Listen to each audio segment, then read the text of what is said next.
बढ़ते हैं part two की तरफ, और पार्ट टू में कुछ जेनरिक से सवाल जो हैं उनके बारे में हम लोग जानेंगे। लाइक एस्ट्रोनॉमी में क्या इंडिया में हो रहा है, देन किस तरह की चीजें जो हैं हम एस्ट्रोनॉमी में अभी कर पा रहे हैं, और किस तरह के काम जो है और करने चाहिए। तो चलिए इस पार्ट टू को स्टार्ट करते हैं, एंड वेलकम यू मैम कि पार्ट टू में आपका बहुत बहुत स्वागत है। जी, और पार्ट टू की शुरुआत।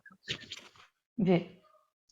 तो मैम एस्ट्रोनॉमी जो है उसमें एजुकेशन कैसा है इंडिया का, और क्या हम ऐसा टाइम अभी देख सकते हैं कि एस्ट्रोनॉमी को एज अ करिकुलम बनाया जाए, अगर 12वीं 11वीं में नहीं तो एटलीस्ट बीएससी में, क्या हम एस्ट्रोनॉमी को एज अ करिकुलम बना सकते हैं?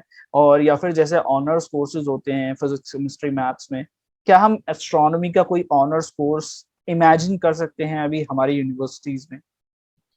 या तो एक्चुअली हमारे पास ये है कि स्कूल लेवल पे तो एस्ट्रोनॉमी ऑब्वियसली नहीं होता है, कॉलेज पे भी नहीं होता। और इंटरेस्टिंग चीज़ है कि स्टूडेंट्स बहुत इंटरेस्टेड है, हर स्टूडेंट को एस्ट्रोनॉमी में इंटरेस्ट है, लेकिन अनफॉर्चुनेटली स्कूल के करिकुलम में वो है ही नहीं, कॉलेज भी में भी नहीं है।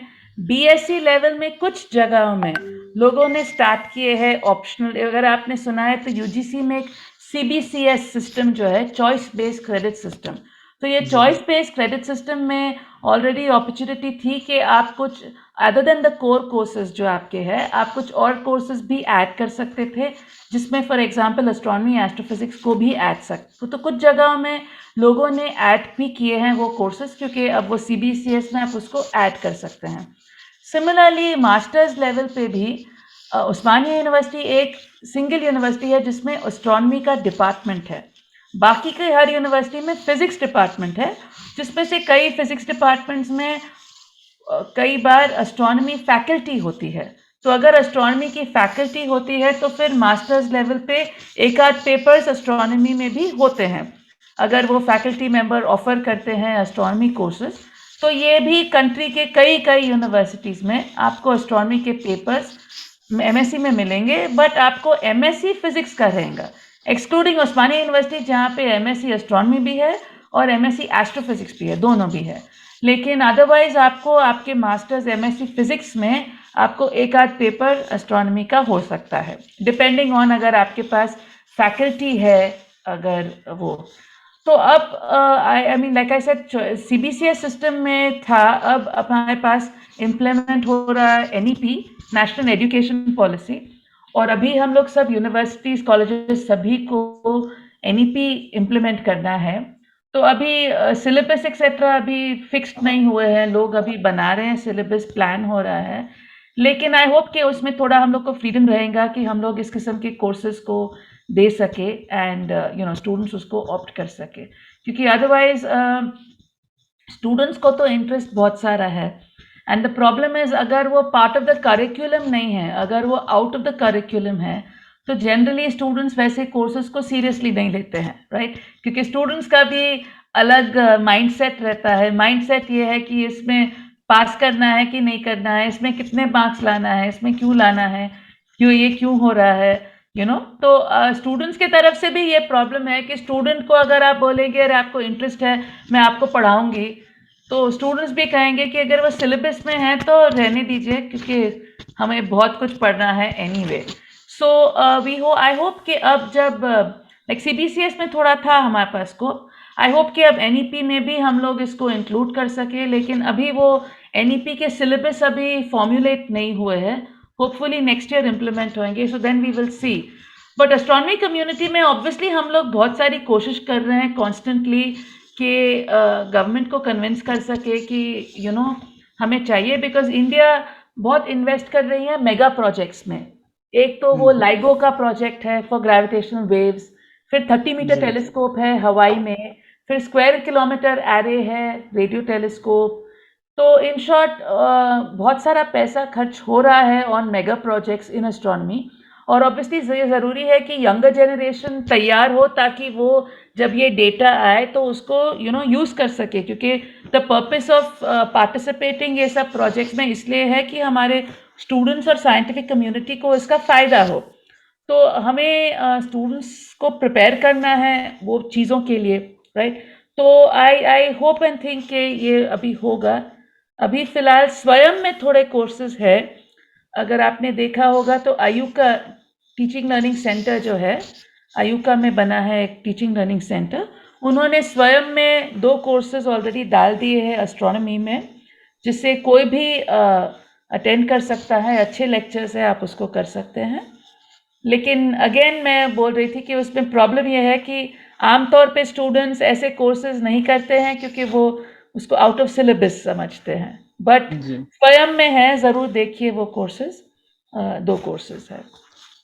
इसी टॉपिक पर एक और एस्पेक्ट जो है वो मैं उस पे बात करना चाहूँगा। लाइक आजकल जो चीज़ें बहुत पॉपुलर हैं वो हैं एस्ट्रो कैम्प्स और स्टार गेजिंग नाइट्स। ये सब यस, चीज़ें नेहरू प्लेनेटेरियम कराता है, कई प्राइवेट कंपनीज़ हैं जो ये सब चीज़ें करवाती हैं। यस। तो डोंट यू थिंक कि इस चीज़ को अगर हम स्कूल्स में इंट्रोड्यूस करें और स्कूल्स जो हैं अगर इस चीज़ के साथ चलना चाहें, तो काफ़ी सारे स्टूडेंट्स जो हैं वो एस्ट्रोनॉमी को एज़ अ प्रैक्टिकल नॉलेज उस चीज़ की ले सकेंगे। क्योंकि मुझे याद है बीएससी में मुझे एक बार मौका मिला था एक स्टार गेजिंग नाइट में जाने का, and that was the most beautiful experience I ever had. Hmm. Like पढ़ने में इतना मज़ा नहीं आता जितना देखने में आता है, देन उसके बाद फिर उसको पढ़ने में और ज़्यादा मज़ा आता है। तो इज़ देयर अ स्कोप? या डेफिनेटली। सो एक्चुअली एक ये मैं नाम नहीं लूँगी, लेकिन कई ऐसे ऑर्गेनाइजेशंस हैं जो लिटरली जो चार्ज करते हैं स्कूल्स को for astronomy camp, sky raising night, various things, telescope से देखने, ये वो जी, नासा की का सैर कराने के लिए, हर चीज़ डिपेंडिंग ऑन स्टूडेंट्स कौन से बजट के हैं, उसके बेसिस पे कई ऐसे प्राइवेट ऑर्गेनाइजेशंस हैं जो ऑफर करते हैं कई ऐसे कोर्सेज। एंड ऑब्वियसली कई स्कूल्स में उन लोग भी इनकरेज करते हैं क्योंकि दे डोंट इवन नो कि कैसे करना चाहिए। तो अगर कोई है जो जो आके करेगा तो वो तो कई स्कूल्स में है ये। और कई अटेम्प्ट्स लोग, आई मीन मैं खुद करती हूँ उन म्यूनसिपल स्कूल्स में जाके बताना बच्चों को and all that. But obviously numbers compare नहीं होते क्योंकि हमारे पास अभी कंपेयर कि कितने बच्चे हैं, कितने स्कूल्स हैं, वो कंपैरिजन में आप बहुत ही छोटे परसेंटेज को टच कर पाएंगे, राइट? तो ये ज़रूर होना चाहिए क्योंकि ऑब्वियसली लर्निंग मेथड में जितना स्टूडेंट्स को practical knowledge, hands on training देंगे, ज़्यादा उनको मज़ा आएगा, ज़्यादा अच्छा सीखेंगे। लेकिन ऑब्वियसली हमारे पास उसके लिमिटेशंस होते हैं। बजट, लोगों के पास टेलीस्कोप नहीं है। हमारे बिग सिटीज़ में स्काईज़ इतने ख़राब है, आपको मुश्किल से चाँद भी दिखता है, वो भी नहीं दिखता है। हमारे पास रिसेंटली तो इतनी बारिश गिरी तो ऑलमोस्ट 1 हफ्ते से तो हम लोग सूरज को भी नहीं देख सके। चाँद को भूल जाइए, सूरज को भी नहीं देख सके, इतनी बारिश थी। तो इन शॉर्ट ये ज़रूर एक बहुत अच्छा इम्पोर्टेंट चीज़ है जो होना चाहिए। लेकिन अनफॉर्चुनेटली हमारे पास फ़िलहाल ज़्यादातर स्कूल्स में, कॉलेजेस में, यूनिवर्सिटीज़ में ये नहीं है। आई डू होप कि कुछ होगा इसके बारे में, लेकिन यूजुअल इश्यूज़ है फंडिंग के, मैन पावर के, यूजुअल। जी। इंटरेस्ट तो बहुत है, इंटरेस्ट का प्रॉब्लम नहीं। इंटरेस्ट है तभी ये कंपनीज़ जो हैं वो कमा भी पा रही हैं। अगर मैं इस दैट्स चीज़ को राइट। ऐसे करके बोलूँ, इंटरेस्ट है लोगों का तभी ये कंपनीज़ कमा भी पा रही हैं। क्योंकि अगर आप टेलीस्कोप से देखने के लिए लोगों को चार्ज करेंगे, that's kind of a business thing, but yes, that gives people a pleasure कि ये चीज़ जो है वो हम इसके बारे में पढ़ते थे और अब हम देख पा रहे हैं। That's right. तो How much of a computer knowledge one should have to pursue astronomy as a career? I would से good, very good rather. I mean it depends on किस किस्म का एस्ट्रोनॉमी आप कर रहे हैं। टिपिकली या तो लोग ऑब्जर्वेशंस करते हैं या तो थ्योरी करते हैं। लेकिन ऑब्जर्वेशंस के लिए तो आपको 100% कंप्यूटर नॉलेज होना चाहिए। आपको कोडिंग भी करना पड़ेगा, हर चीज़। जैसे मैं ऑब्जर्वेशनल एस्ट्रोनॉमर हूँ तो we have to constantly handle data and coding. तो आपको कंप्यूटर्स में तो बहुत अच्छा होना पड़ता है फॉर ऑब्जर्वेशनल। थ्योरेटिकल पे डिपेंडेंट है आप किस किस्म का थ्योरी कर रहे हैं। अगेन थ्योरी में अगर आप सिमुलेशंस कुछ कर रहे हैं तो अगेन आपको कोडिंग की ज़रूरत पड़ेगी। पेंसिल पेपर टाइप ऑफ जैसे मैथमेटिक्स में कर सकते हैं रिसर्च, पेंसिल पेपर टाइप, वो टाइप करते हैं लेकिन वो बहुत ही लिमिटेड है, वो बहुत ज़्यादा नहीं है। On the whole I would say कि आपको good computer knowledge I think is necessary. जी। और मतलब एक्सपीरियंस कैसा रहता है? You are an observational astronomer, और मतलब एक अगर हम एस्ट्रोनॉमी को सोचते हैं, तो जो 2 पिक्चर्स हम दोनों ने अपने बैकग्राउंड में लगा रखी है, कुछ इस तरीके का दिमाग में पिक्चर्स बनती हैं, या फिर जेम्स वेब टेलीस्कोप की जो पिक्चर्स हैं, कुछ उस तरह की कि भाई अगर एस्ट्रोनॉमी में रिसर्च करेंगे तो इस तरह की पिक्चर्स हमें देखने को मिलेंगी। ऐसे ब्यूटीफुल पिक्चर्स में ऐसे हम लोग इमेजेस में सर्च कर रहे होंगे कि यहाँ एक स्टार है, यहाँ वो ये है, यहाँ वो। Let's come to the reality कि क्या आप लोगों के सामने आता है एज एन ऑब्जर्वेशन? नहीं नहीं, हमारे पास ऐसे ही मैं आपको बताऊंगी अभी। जैसे मैं ऑब्वियसली हम इन रियलिटी हम लोग ऐसे खूबसूरत पिक्चर्स को नहीं देखते हैं। हम लोग जैसा ये वाला अभी आपको मैं शेयर करके बताती हूँ स्क्रीन। दिस इज जस्ट अभी गूगल करके मुझे मिला, लेकिन आप देख सकते हैं कि टिपिकली फॉर एग्जांपल ये इमेज है अपना सीधा साधा ब्लैक एंड वाइट इमेज। यहाँ आपके पास कुछ ऑब्जेक्ट्स है जिसको मार्क्ड है। इस किस्म के images are the kind of images जो हम लोग इस्तेमाल करते हैं, ऐसे टाइप। अब आप इसमें कुछ कैलकुलेशंस कीजिए, वैसे कुछ कीजिए, बट ऐसा ही कुछ रहता है। हम लोग के पास इस किस्म के इमेजेस नहीं रहते ज़्यादातर। कभी कभी हो सकता है कि कुछ काम है जिसमें आपको अच्छे भी इमेजेस मिलते हैं, लेकिन ज़्यादातर वी डोंट हैव ऐसा। ये वो है ना, वो उसका ग्लैमरस पिक्चर है जो लोग समझते हैं कि आप यू नो ऑब्वियसली लाइफ वैसा नहीं है, बिल्कुल वैसा नहीं है। आप बैठते हैं कंप्यूटर के सामने और ज़्यादातर कुछ कोड को समझने की कोशिश करते हैं, कुछ कोड चलाते हैं जो ज़्यादा चर नहीं चलता है, और फिर आप उसको डीबग करने की कोशिश करते हैं। और जैसे कि मेरे ही करियर में देखिए, जब मैं स्टूडेंट थी तो हम लोग फोर्ट्रान प्रोग्रामिंग, सी प्रोग्रामिंग करते थे। अब पूरा पाइथन का ज़माना आ गया है, हर चीज़ पाइथन पे है। तो इन शॉर्ट आपको नया कोडिंग लैंग्वेज भी सीखना पड़ता है, सिखाना भी पड़ता है स्टूडेंट्स को, और खुद भी सीखना पड़ता है, और खुद उसको इस्तेमाल भी करना पड़ता है, राइट? तो इन शॉर्ट वो जो ग्लैमरस पिक्चर है एस्ट्रोनॉमर का वैसा नहीं रहता है। हमारे लाइफ में भी थोड़े जो मंडेन काम रहता है वो तो रहता ही है। जब आप डेटा को देखते हैं, टेबल्स में प्लॉटिंग करते हैं, कोड को अंडरस्टैंड करने की कोशिश करते हैं, तो वो तो है। अग्रीड, एक certain amount of, I would say at least for myself, कि एक सर्टेन अमाउंट ऑफ एक रोमांटिक आइडिया भी है दिमाग में about what you are doing, कि you think of it as something great. I do think of it like that. लेकिन वो ऑब्वियसली वो एक आइडियलिस्टिक, एक ऐसा दिमाग में ऐसा ख्याल है। ऑब्वियसली रियलिटी में इट्स लाइक अगर आप आर्मी में भी है, जवान है आर्मी में, तो दिखाने में तो कुछ दिखाते हैं कि जवान ऐसे रहते वैसे रहते, लेकिन ऑब्वियसली उन लोग की लाइफ वैसे नहीं रहती है। हमारी इतनी मुश्किल नहीं होती है, हम जवानों के जैसे नहीं है, लेकिन इतनी भी ग्लैमरस नहीं है जैसा दिखता है। जी, जी। जो मतलब ऐसे मतलब क्या कहूँ कि टीवी शोज वगैरह में देखने को हमको मिलता है, वैसा माहौल नहीं होता कि मतलब वैसी पिक्चर्स और वैसे वीडियोस हमको देखने को मिलते हैं। Okay, so from the reality, let's come to some hard reality. Okay. Okay, so there are some channels like मेरा चैनल जैसे है साइंस बेस्ड है, there are some other channels like एक चैनल है गरीब scientist. So he raised a concern with me, which is कि जब भी हमको कोई इंफॉर्मेशन चाहिए होती है तो इंडिया में अभी के टाइम पे लैब्स के लिए एक चीज जो है वो मतलब कंपलसरी कर दी गई है कि आउटरीच करना है। Yes. So outreach is important, but still, people like me, people like him, are struggling to get the core information about some topics and some things.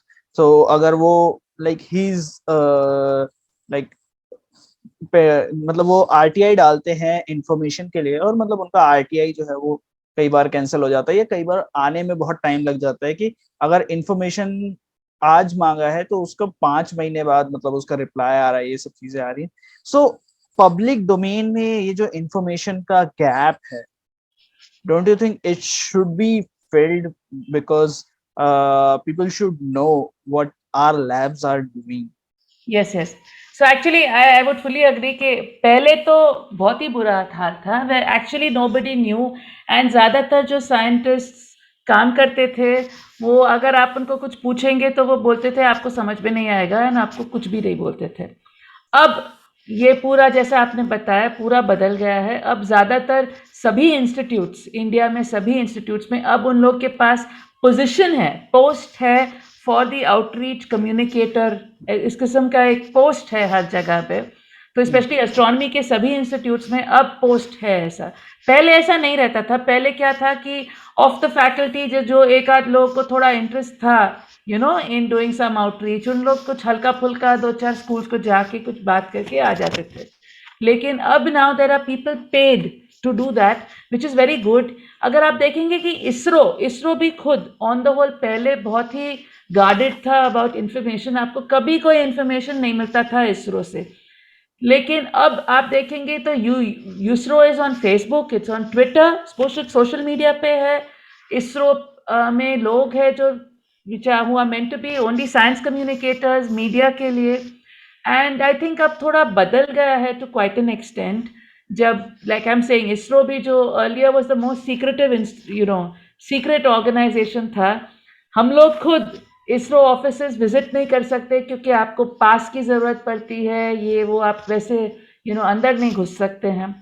लेकिन अब ये बदल गया है, पीपल आर कॉन्शियस के we have to tell people about it. मैं खुद उसमें बहुत बिलीव करती हूँ कि you have to pass on outreach education. वो हमारा व्हाट डू यू से हमारी ड्यूटी है कि वो हम लोग पास ऑन करें लोगों को। ये नहीं कि उन लोगों को कुछ नहीं मालूम है कि क्या हो रहा है, right? We have to pass it on, it's our duty to do that. तो अब वो अप्रोच थोड़ा बदल गया है, जिससे थोड़े चेंजेस आ गए हैं। अगर आप देखेंगे विज्ञान प्रसार, डीएसटी का जो विज्ञान प्रसार है, उन लोग भी बहुत कोशिश कर रहे हैं ऑन उन लोग का एक चैनल भी है, यूट्यूब पे भी है, टीवी चैनल भी है। और फॉर एग्जांपल उन्होंने रिसेंटली स्टार्ट ये भी किया जो मुझे बहुत पसंद आया, मैंने उसमें टॉक भी दिया है on science in vernacular languages. क्योंकि नहीं तो अब क्या था, हमारे पास डोमिनेशन ये है कि अगर आपको अंग्रेजी आती है तो आप कुछ जान सकते हैं, अगर आपको अंग्रेजी नहीं आती तो आप कुछ भी नहीं जान सकते हैं। तो उन्होंने रिसेंटली एक स्कोप करके, ये विज्ञान प्रसार का है, जिसमें उन्होंने स्टार्ट किया है कि साइंस इन वर्नाक्युलर लैंग्वेजेस, तो गुजराती में, मराठी में, तमिल में, ताकि लोग, इट शुड नॉट बी कि अगर आपको अंग्रेजी नहीं आती तो क्या आपका हक नहीं बनता है क्या कुछ जानने के लिए, राइट? क्योंकि आपको तो लैंग्वेज आती है कुछ। सो आई थिंक अब थोड़ा चेंज हो गया है इन द माहौल, लेकिन ऑब्वियसली ज़्यादा टाइम लगेगा। And I think I hope के लोग ज़्यादा रियलाइज़ कर रहे हैं कि कितना इम्पोर्टेंट है कि साइंस लोगों को बताए, समझाए कि ये साइंटिफिक मेथड है क्या। For example Covid pandemic time में ही आपने देखा कि जिस तरह से कंट्रीज़ ने, गवर्नमेंट्स ने कोविड को हैंडल किया, किसी भी कंट्री ने सही तरीके से उसको हैंडल नहीं किया साइंटिफिकली। हर किस्म के स्ट्रेंज चीज़ें करते रहे, अनसाइंटिफिक चीज़ें। एंड बेसिकली ये है क्योंकि कॉमन मैन साइंटिफिक मेथड को रिस्पेक्ट ही नहीं करता, समझता ही नहीं कि वो साइंटिफिक मेथड में कुछ वैलिडिटी है, जिसकी वजह से हमें साइंटिफिक वे से ये प्रॉब्लम को हैंडल करना है। तो आई थिंक और भी अभी ज़रूरी हो गया है कि लोग समझे कि हमें किस तरह से इश्यूज़ को साइंटिफिकली हैंडल करना है, इन अ एजुकेटेड प्रॉपर वे, नॉट। जी। सो आपको मतलब ऐसा लगता है कि हम लोग एस्ट्रोनॉमी को एज अ सब्जेक्ट जो मानते हैं, उसके बाद कई सारे लोग डॉक्यूमेंट्रीज देखते हैं, कई सारे लोग यूट्यूब पर वीडियोस देखते हैं, लाइक नील डिग्रेसे टाइसन का कोई वीडियो देखा हमने, या कॉस्मोस जैसे सीरीज है वो देखा। अच्छा, लास्ट इंटरव्यू में नाज़िम सर ने मतलब कॉस्मोस के बारे में बहुत सारी बात करी थी, not the one with Neil deGrasse Tyson but with the Carl Sagan, the first original, correct, the original one. तो उसके बारे में बहुत सारी बात करी थी और मैं मतलब नॉस्टैल्जिक हो गया था। मैंने कहा चलो कोई तो ऐसा साइंटिस्ट है जो ऐसी बातें कर रहे हैं कि मतलब हमने भी टीवी से देखा था तो हमारा इंटरेस्ट आया था, क्योंकि हम वो जनरेशन है जब हमने टीवी पे स्टीफन हॉकिंग को देखा, मतलब ऐसे नील डिग्रीसी टाइसन को देखा, ब्रायन कॉक्स को देखा, सब चीज इन सबको देखा, and then we were like हाँ भाई एस्ट्रोनॉमी पढ़ना है, एंड देन फिर स्टार गेजिंग नाइट वगैरह का बाद में। So how important these things are and how important the YouTube game is, that what do you think about the YouTube game की यूट्यूब पर अभी जो कंटेंट बन रहा है एस्ट्रोनॉमी से रिलेटेड, एस्ट्रोफिजिक्स से रिलेटेड, लोग डिटेल में वीडियोस एक्सप्लेन कर रहे हैं, what is like life cycle of star, किस तरह से चंद्रशेखर लिमिट के बारे में बताना, तो तमाम तरह की चीजों के बारे में। So how important these things are? I think it's very, very important, and I'm really very excited and happy about it that it is all available. And I think ये one of the फायदास हुआ pandemic का कि लोगों ने online content पे बहुत ध्यान देने लगे. For example, and one important thing and one most beautiful thing is now this is happening in the regional languages. Yes, that's right. That's right. So, but I think this is very good, and I feel that this is a pure democracy in science. क्योंकि क्या है, material available है, lectures available है, code available है, data available है इन astronomy. तो in short आपको total freedom है. आपको you just need the internet, you need a system, और आप हर चीज़, आपको द वर्ल्ड्स बेस्ट लेक्चरर्स आपको सिखा सकते हैं. आप MIT के टीचर्स आपको कुछ पढ़ा सकते हैं, राइट? तो आपको मौका मिलता है for so much of exposure, of so much of learning. सिर्फ आपको and it most of them तो फ्री भी है, आपको उसके लिए पे भी नहीं करना है. तो मुझे तो बहुत एक्साइटमेंट है उसके बारे में. मैंने खुद बहुत सारे वीडियोस किए हैं, एजुकेशनल आउटरीच के भी, एजुकेशन के भी मैंने खुद भी बनाए हैं, और मैं कई खुद देखती हूँ and this thing, and I think it's a very good thing. मुझे बहुत खुशी होती है कि ये अवेलेबल है, क्योंकि जैसे हमारे ज़माने में, आई रिमेंबर मुझे जब एस्ट्रोनॉमी करना था तो आपको पूरे अच्छे पिक्चर्स के बुक्स मिल जाते थे विथ ब्यूटीफुल पिक्चर्स, लेकिन मैं बोलती थी अरे मुझे सब्जेक्ट सीखना है, मुझे ये पिक्चर्स नहीं देखना है. लेकिन सब्जेक्ट टाइप ऑफ बुक्स आपको मिलना भी मुश्किल था, आपको मिलता ही नहीं था कुछ. हर चीज़ ऊपर ऊपर सुपरफिशियल तरीके से इंफॉर्मेशन मिल जाता था. थोड़ा कुछ पेपर में आ गया, थोड़ा कुछ आपने कहीं देख लिया कोई बुक्स में, तो सुपरफिशियल इंफॉर्मेशन रहता था. लेकिन आपको हार्डकोर इन्फॉर्मेशन चाहिए था तो आपको मिलता नहीं था. लेकिन अब आपको हर किस्म का इन्फॉर्मेशन मिल सकता है. अगर आपको स्कूल लेवल का चाहिए, कॉलेज का चाहिए, यूनिवर्सिटी का चाहिए, research level, at all levels you can get all that information, access to it. तो I think ये बहुत अच्छी चीज़ हुई. मुझे बहुत खुशी होती है कि information is available to anybody and everybody who wants to know, you know. And then there are many other sources भी है जिससे आपको लाइब्रेरी के बुक्स भी, कई चीज़ें आपको एक्सेस है, जिससे आपको एक ज़माने में इंफॉर्मेशन को, स्पेशली मैंने इंडिया में भी देखा है, खास देखा है कि इंफॉर्मेशन को ऐसे प्रोटेक्ट करते थे कि इंफॉर्मेशन दूसरों को मिलता ही नहीं था.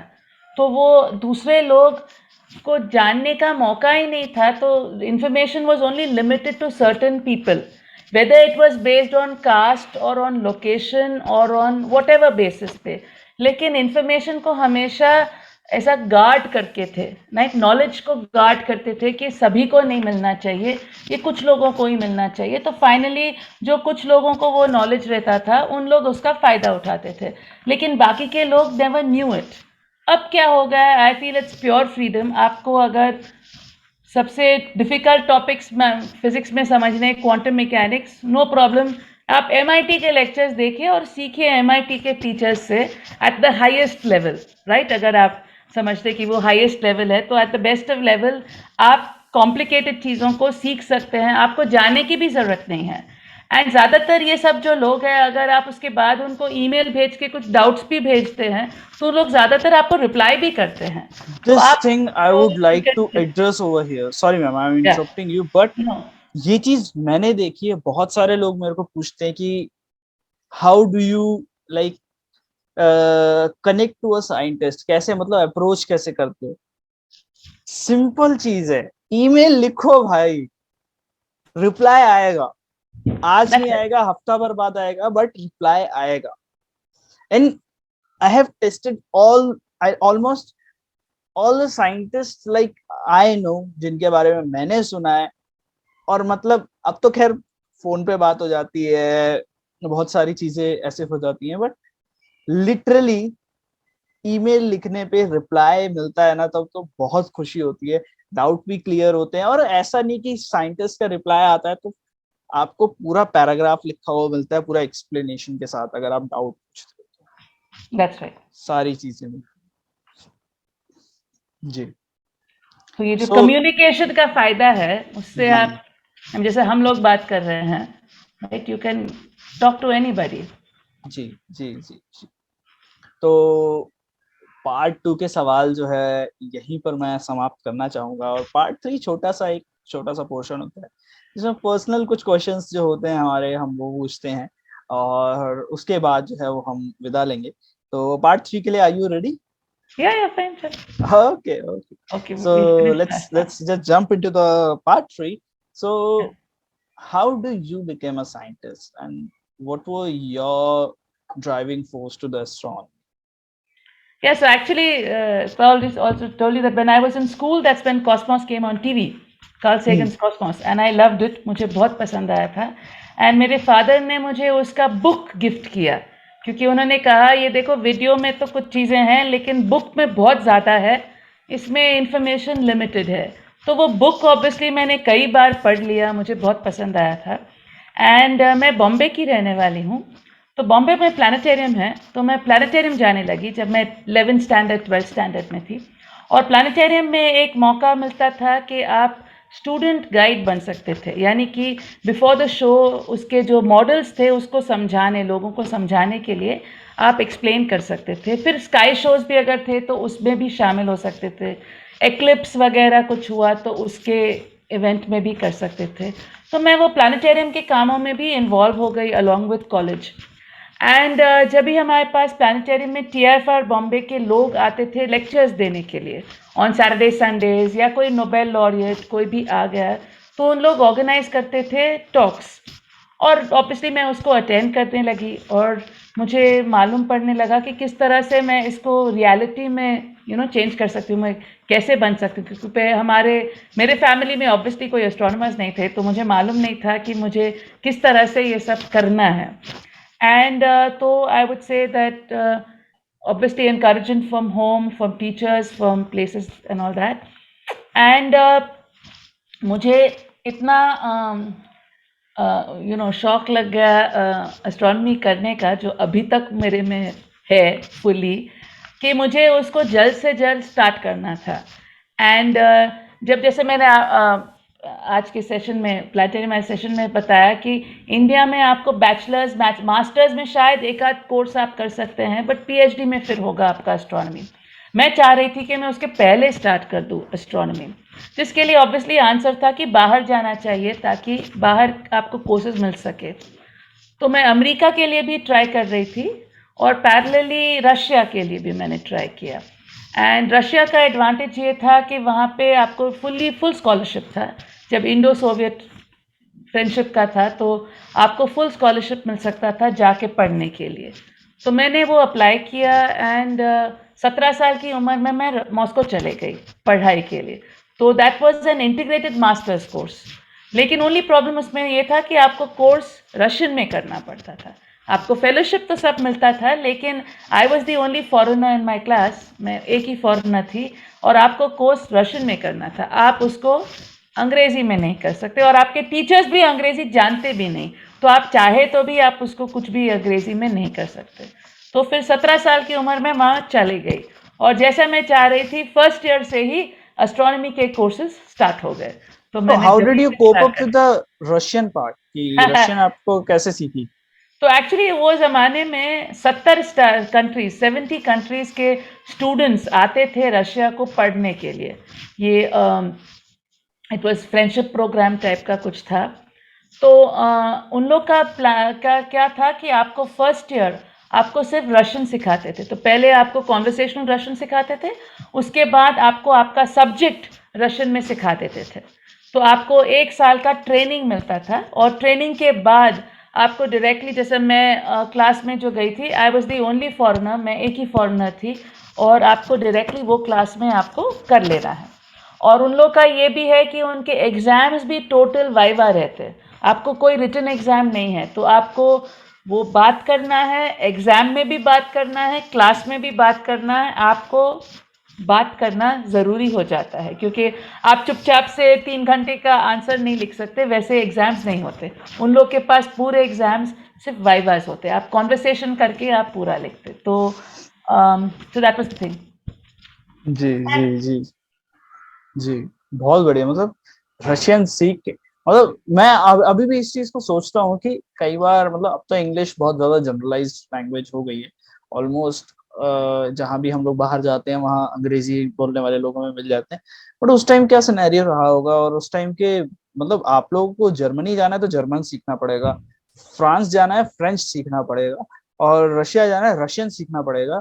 मतलब क्या, पहले एक तो सब्जेक्ट पढ़ने के लिए जाना है, सब्जेक्ट को पढ़ना है, उसको समझना है, उससे पहले लैंग्वेज को समझना है। तो करेक्ट। ये एक बहुत बहुत ज़्यादा, मतलब मेहनत तो थी पहले के समय मेहनत पे थी, एंड ज़्यादा। जैसे मैं बोल रही हूँ ना, उन लोग के पास क्योंकि एग्ज़ाम्स भी आपको पूरे वाइवा ही रहते थे। सो हुँ। आप आपको मुँह खोलना है, मुँह बात करना है, क्योंकि नहीं तो आप एग्ज़ाम कैसे पास करेंगे अगर आप बात नहीं करेंगे, राइट? जी, जी, जी, तो जी। जी। अरे यार, किधर गया? हाँ, जी। तो बहुत ही बढ़िया। और मतलब आपके आइडियल्स कौन रहे हैं, जो एस्ट्रोनॉमी में, या फिर लाइफ में आपके आइडियल्स कौन रहे हैं जिनको आपने फॉलो किया? Oh god! ये बहुत मुश्किल है सवाल। हाँ, तो obviously we can start off with Carl Sagan only. He was an ideal at that time. वो आइडियल दिस थिंग अभी भी उनसे, आई थिंक उनसे बेहतर कोई साइंस एस्ट्रोनॉमी आउटरीच में कोई भी नहीं हुआ। सॉरी टू से, लेकिन ये जो कॉस्मोस के बाद में भी जो सीक्वल्स बने, वो उनके कहीं भी, उससे कहीं भी उनका वो bill I'll pass on your message to King Neil, sir. हाँ, हाँ, you can pass it on, but it's nowhere once close. once I'll get connected with him in Yes, yes. future, maybe. You can tell him. I don't think he will mind it. I'm sure he will agree. I think the people nowadays in science outreach are ready to take the criticism. Yes. So I would still feel that. And then obviously then there were various teachers while you're studying, there could be various teachers, various people around and all that. So various, I think ideals वैसा have constantly changed, right? Ji, And ji. good to have कोई some. कोई कोई ऐसी चीजें हैं जो astronomy के अलावा, जब आप एस्ट्रोनॉमी नहीं कर रहे होते, रिसर्च नहीं कर रहे होते, तो क्या चीज आपको ज्यादा पसंद आती, क्या मैं करना तबला पसंद? बजाती हूँ, तबला। मैं हैदराबाद आऊंगा तो मतलब मेरे को काफी चीजें सुनने को मिलने वाली हैं, मतलब काफी चीजें जो है इंटरेस्टिंग होने वाली हैं।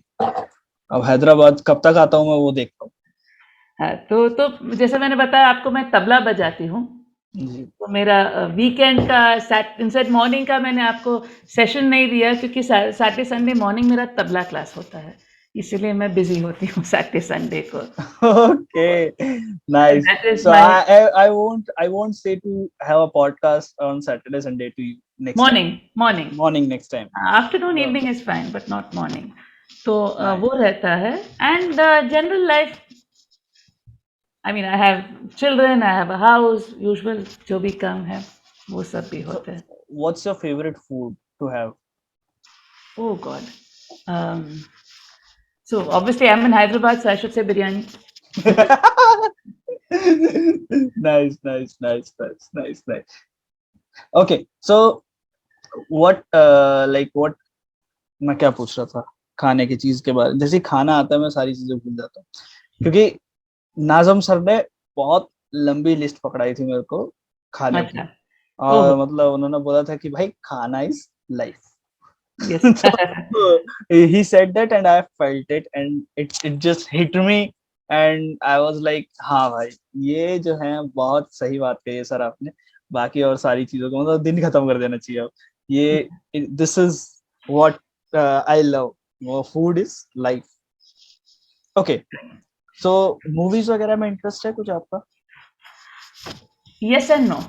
ज्यादा नहीं। किस तरह की मूवीज में इंटरेस्ट है? ओह कोई गॉड। पर्टिकुलर है या फिर जो सामने आ गई वो देख? एक्चुअली अगर आप हमारे घर आएंगे तो हमारे 4 साल से टीवी ही बंद है, हम लोग टीवी ही नहीं देखते हैं। नेटफ्लिक्स एंड ऑल पे बिग बैंग मुझे बहुत पसंद था। Big bang theory. यस, उसके तो पूरा देख लिया, वो मुझे बहुत पसंद है। जी। लेकिन जनरली टाइम भी नहीं मिलता है ज़्यादा देखने के लिए, तो ज़्यादा नहीं। बट वैसे there so much of content on the net, right? YouTube पे इतना सारा है कि अब स्पेसिफिकली पिक्चर नहीं, बट कुछ बस। वीडियोस वगैरह देख। हाँ, अच्छा, अगर डॉक्टर प्रिया जो है वो डॉक्टर प्रिया नहीं होते, हाँ। मतलब कि अगर एस्ट्रोनॉमी लाइफ में नहीं होती, सो what would be your second choice for the career? Actually, I'm saying right from the age of 12 or 13, this was the only choice I wanted. And अभी भी अगर चांस भी मिला तो मैं उसको कभी चेंज ना करूं. I can never think of another career other than this. क्योंकि यही था जो मुझे चाहिए था. And जी luckily हो गया. तो I'm saying ना 12-13 साल की उम्र से मुझे ये जो इंटरेस्ट रहा, ये रहा ही रहा है. तो जी very difficult for me to imagine कि मैं क्या करती थी अगर ये नहीं करती थी. जी। Okay Very okay difficult. Okay, thank you ma'am, thank you Yeah. Very much for all your experience. आपने जो भी चीजें हमारे साथ शेयर करी, और अभी होपफुली अभी और भी ज्यादा बातें हमारी होंगी, जब हम मतलब लाइव से लाइव मिलेंगे तो और भी ज्यादा बातें करेंगे। And thank you very much. Yeah. बहुत Okay. मजा आया मुझे बात करके, और मतलब काफी सारी चीजें सीखी, काफी सारे डाउट्स जो है वो क्लियर किए। और मेरे लिए तो यही है, साइंटिस्ट के साथ interview is not like an interview, it's like clearing your doubts, that's it. That's right. It's like clearing your doubts. And जो आपने जूम की स्क्रीन शेयर कर करके मेरे को बताया ना, मैं इसको कभी नहीं भूलूंगा क्योंकि ये चीज इंटरव्यू में मैंने फर्स्ट टाइम ऐसे देखी है कि जूम की स्क्रीन शेयर करने पे और ज्यादा मजा आ रहा है मेरे को, क्योंकि एक्चुअल में मैं वो चीजें देख पा रहा हूँ जो आप समझा रहे हो, मैं समझ पा रहा हूँ। वरना पहले के टाइम पे मतलब क्या होता है कि मतलब आप समझा रहे हो, मैं सुन रहा हूँ, ठीक है ओके, कुछ चीजें हो जाती है आप नहीं सुन पाते, बट वो स्क्रीन शेयर करने पे वो सारी चीजें पता लग जाती है कि हाँ क्या कैसे होगा। तो जी. Thank you very much ma'am, Yeah. Thank you for Okay. Giving your time. And जल्द मिलते हैं ma'am. Yes. Okay. See you. Bye bye. Thank you.